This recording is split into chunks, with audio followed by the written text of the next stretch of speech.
नागपूरमधून माणुसकीला काळिमा फासणारी धक्कादायक आणि संतापजनक घटना समोर आली आहे.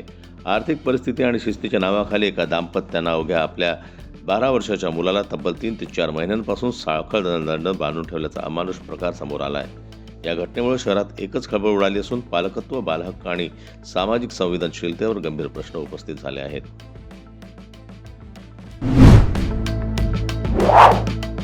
मूर्तिजापुरात शहरात सध्या शेकडो मोकाट कुत्रे रस्त्यांवर फिरत असून त्यासोबतच मोकाट गाई आणि घोडेही वाहतुकीला मोठा अडथळा आणत आहेत. सकाळी शाळेत जाणारी मुले, पहाटे व सायंकाळी फिरायला निघालेले ज्येष्ठ नागरिक, दुचाकी व सायकलस्वार यांच्यावर कुत्र्यांचे हल्ले वाढले असून नागरिकात तीव्र भीतीचं वातावरण आहे.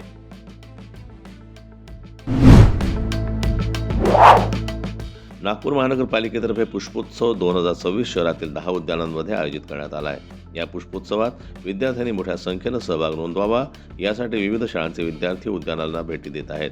या दरम्यान उद्यानात विद्यार्थ्यांची चित्रकला, गायन आणि कुंडी तयार करण्याची स्पर्धा घेण्यात आली.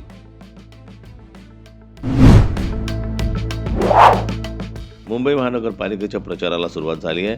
वरळीत महायुतीची प्रचार सभा पार पडली. यावेळी मुख्यमंत्री देवेंद्र फडणवीस यांनी ठाकरेंवर सडकून टीका केली आहे.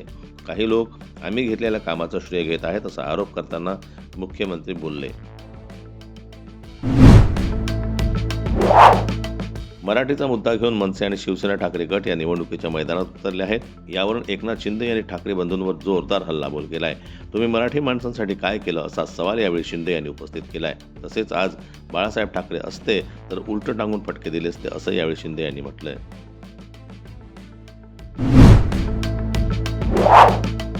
आमदार रईस शेख यांनी राज्यात पार्टीमध्ये सुरू असलेल्या गोंधळाबाबत अखिलेश यादव यांना पत्र पाठवलं आहे. यात त्यांनी म्हटलंय की समाजवादी पक्षाचे प्रदेशाध्यक्ष व आमदार अबू आझमी यांनी राज्यात पार्टीला स्वतःची जहागीर बनवले असून महानगरपालिका निवडणुकीत मनमानी पद्धतीनं उमेदवारी वाटप केली आहे.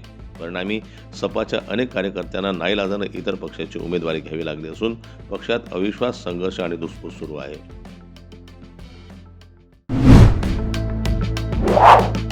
मुंबई महानगरपालिकेच्या निवडणुकीच्या प्रचारार्थ वरळीत महायुतीची प्रचारसभा आयोजित करण्यात आली आहे.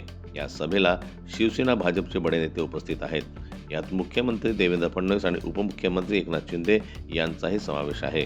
शिवसेनेचे ज्येष्ठ नेते रामदास कदम यांनीही भाषण केलं. यावेळी त्यांनी उद्धव ठाकरेंना 25 वर्षे मुंबईकरांसाठी काय केलं असा सवाल केला. तसेच आदित्य ठाकरे आणि अमित ठाकरे यांचा उल्लेख पिल्ल असा केला आहे. प्रचाराला सुरुवात झाल्यानंतरही पक्षांतर सुरूच आहे. अनेक नेते आणि पदाधिकारी अजूनही दुसऱ्या पक्षात प्रवेश करीत असल्याचं पाहायला मिळतंय. अशातच आता ऐन निवडणुकीत एकनाथ शिंदे यांना मोठा धक्का बसलाय. अनेक पदाधिकाऱ्यांनी उद्धव ठाकरे यांच्या नेतृत्वावर विश्वास ठेवत शिवसेनेत ठाकरे गटात प्रवेश केलाय. काही दिवसांपूर्वी बिग बॉस मराठी 6ची घोषणा करण्यात आली. 5व्या पर्वात कल्ला केल्यानंतर आता 6व्या पर्वात कोणकोणते स्पर्धक येणार हे जाणून घेण्यासाठी प्रेक्षक उत्सुक आहे. 11 जानेवारीपासून रात्री 8 वाजता बिग बॉस मराठीचा 6वा सीझन प्रेक्षकांच्या भेटीला येतोय.